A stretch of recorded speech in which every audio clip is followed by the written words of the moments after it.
Hallelujah.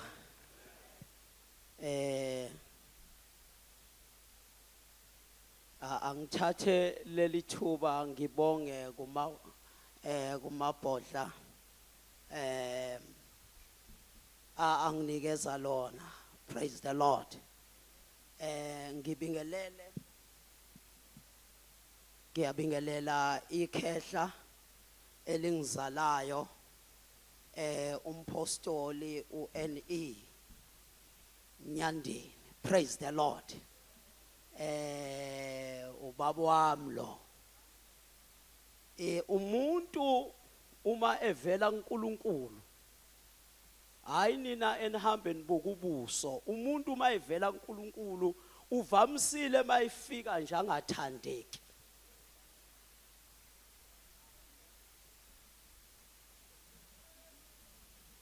Khona omunye ke angimazi wazilahla yena walendlu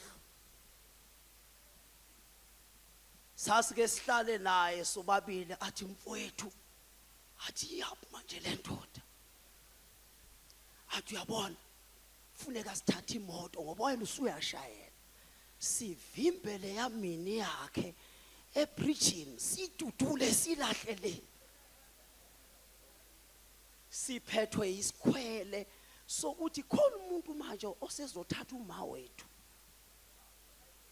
sinovalo omkhulu ngoba sasibona into ekuye sithi uyokhona yini lo muntu lento. Amen. Manje ke ngiyabingelela ubaba nani ningofakazi ukuthi uyakhona noma akakhona. Wawungeke ukhule lo mbono kube wayengekho eduze kama. Praise the Lord.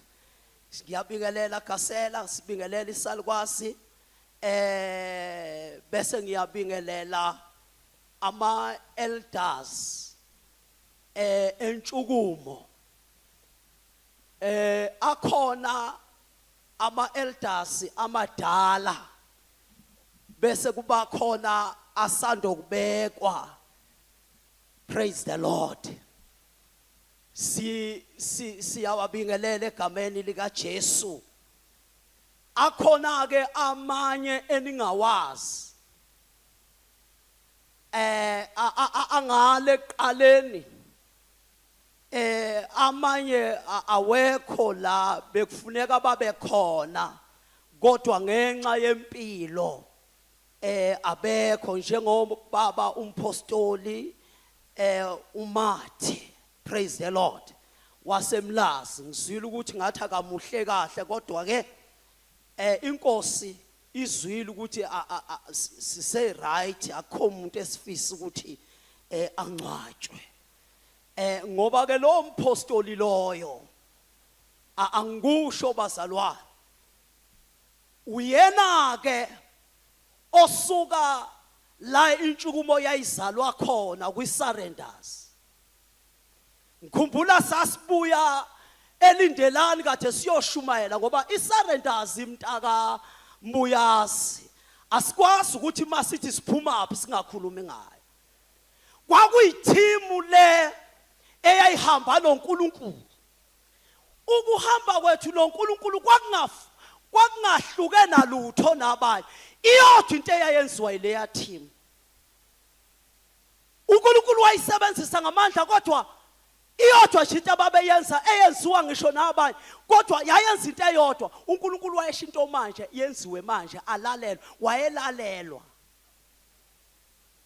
As a result yingakho intshukumo sengithi intshukumo isurrenders yayivela ithunywe la kunodlame khona la kuthiwa kuliwa khona la kuthiwa kungenwa khona.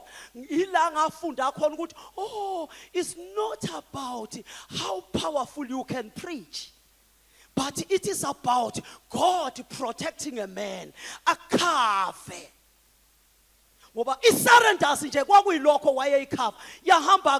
First, select your clips you want to move on your timeline, then hold down Option Command, and then click and drag your clips. you'll notice that these little arrows are pointing to the right. When you let go, you'll notice that those clips are now slid over and basically flips the position of those clips with the other clips that were in the timeline there. Like and subscribe to learn more about Premiere Pro. bayamazi sasinabo kumasarenda kwathandazwa nje wasevela uthi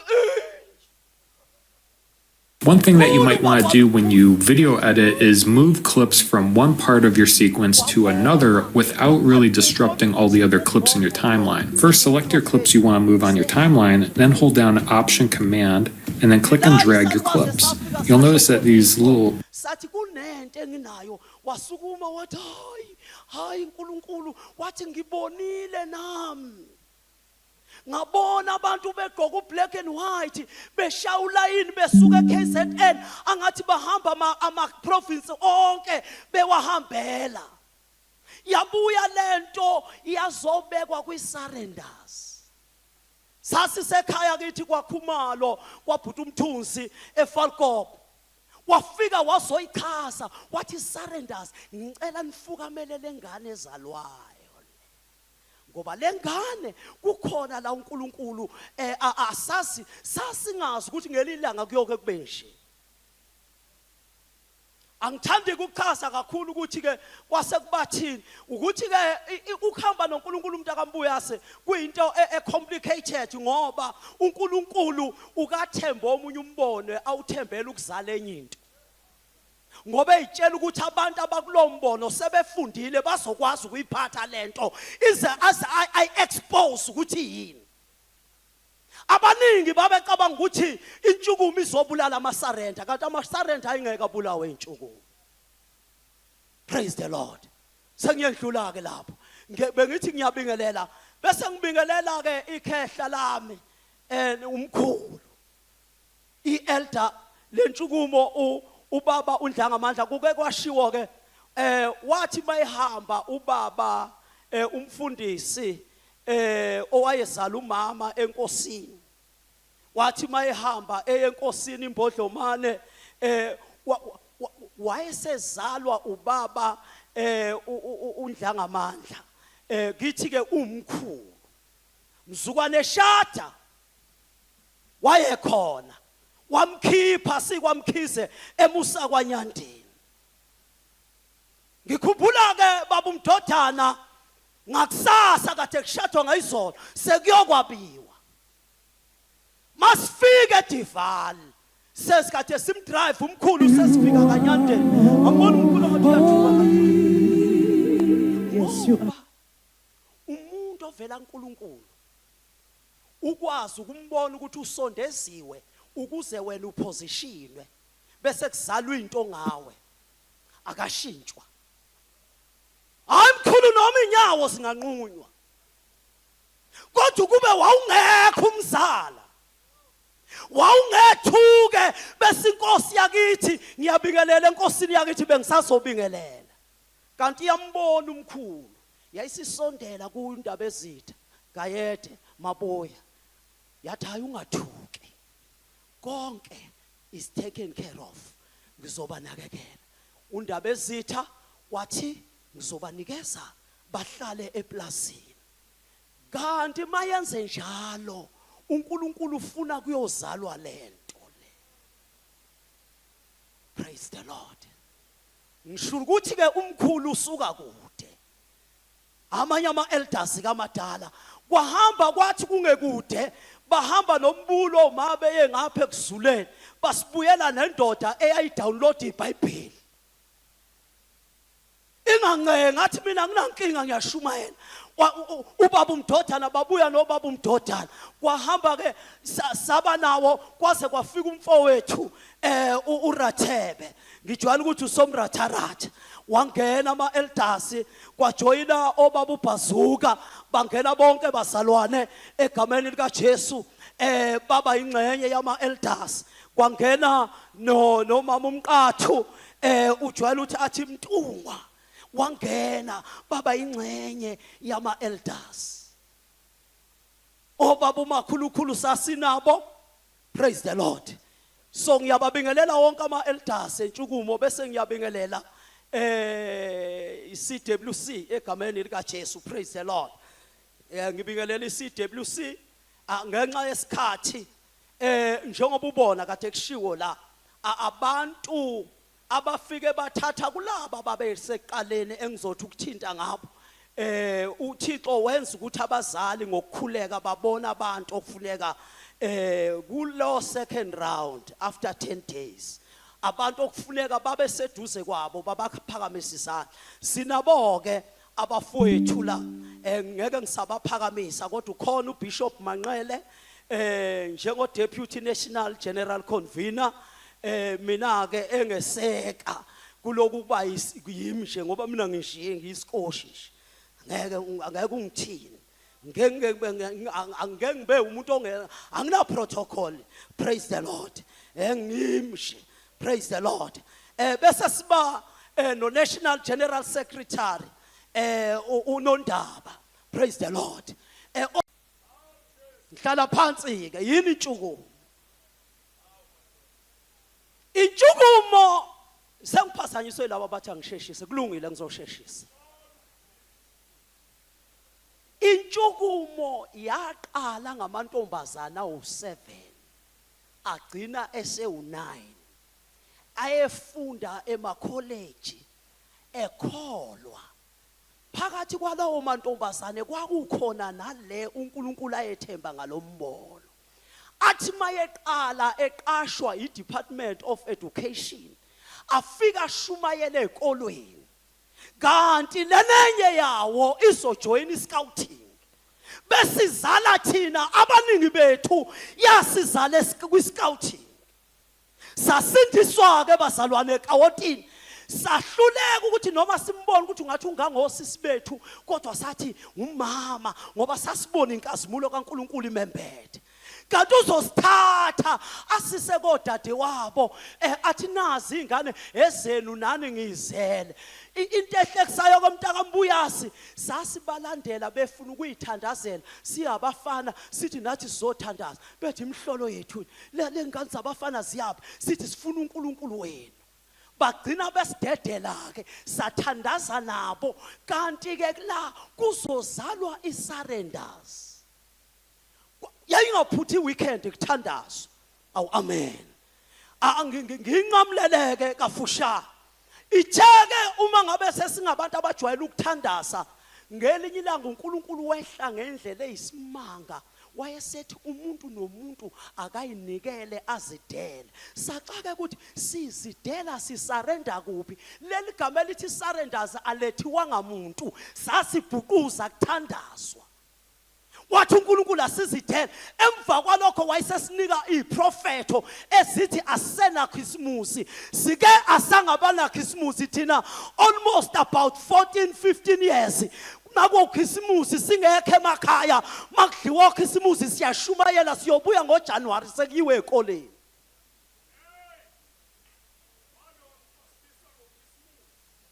wajike wafuna ukubaleka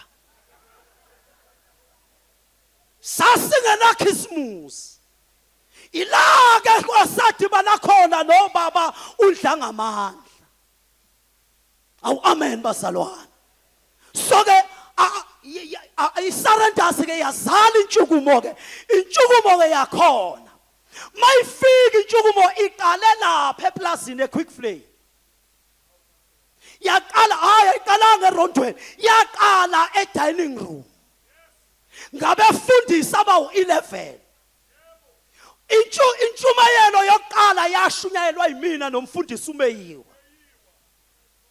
intshumayelo engangishumayela ngayo kwintshukumo yokuqala I'm very blessed yayikhuluma ngokubizwa kaSawuli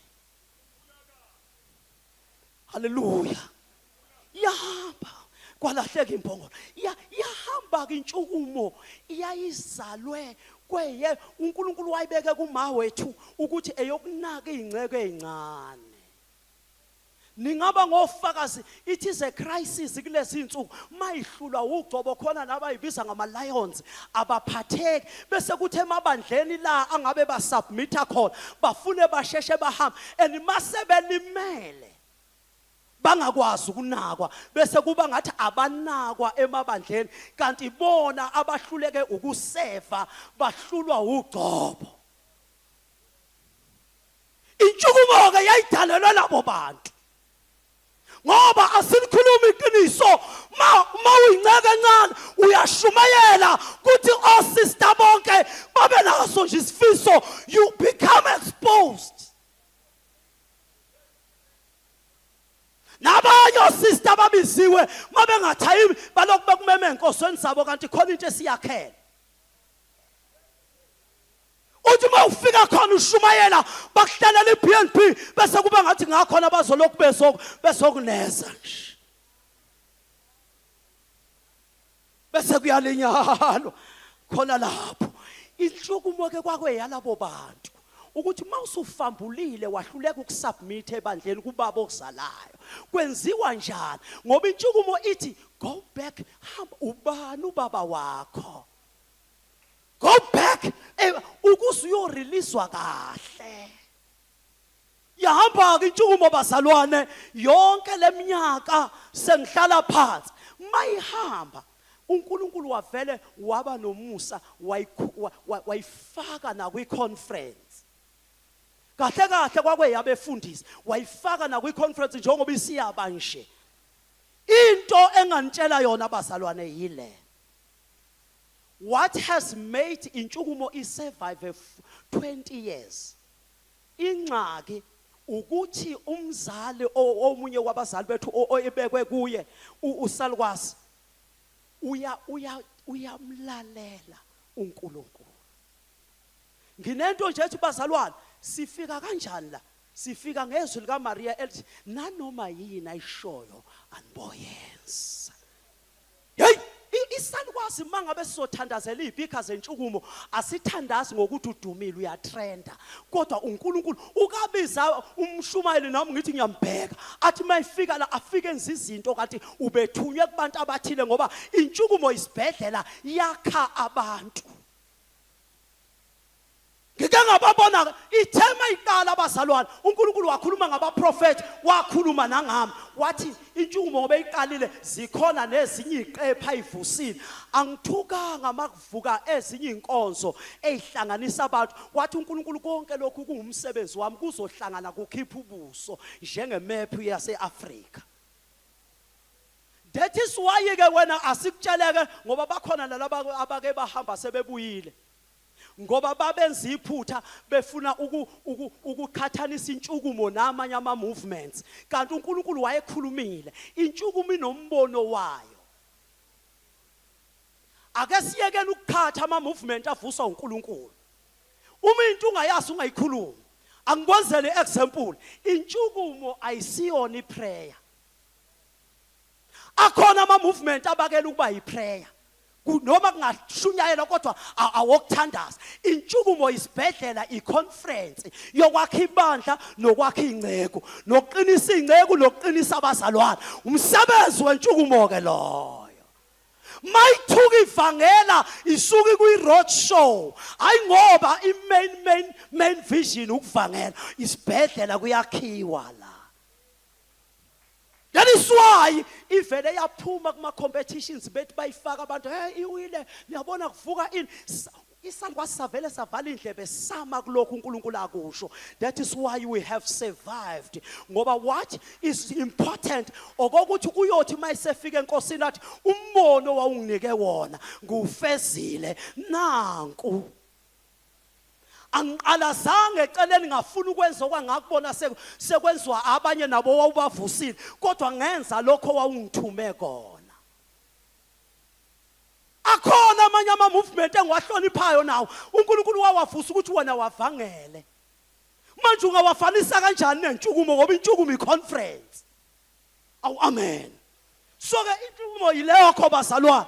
Ithi into yami ke ihambile iminyaka kwafika unyaka ka2012 mayihamba iminyaka abazalwane la intshukumo ishonelwe khona yilanga salahlekelwa ngabazalwane kade bese entshukumeni bakhuluma abantu ngoba bahlale bekhuluma bathi lo nkosikazi kaNyandeni uthwele ngabantu I remember my brother uSkepe umfundisi uMahlamba babegijima beseduze ngoba thina sasibuye sibe semsebenzini bama eduze kwakhe uNkulunkulu wamqinisa uKhakhayi yahamba intshukumo yahambela indawo ke yaze yaphinda wena uyifica seyikhulisiwe kusho ukuthi ipass test njengoba uyibona nje ibusisa wena ingenelela esimeni sakho ike yatestwa ngoba uNkulunkulu akayisebenzisi into ongazange ayitest hlala phansi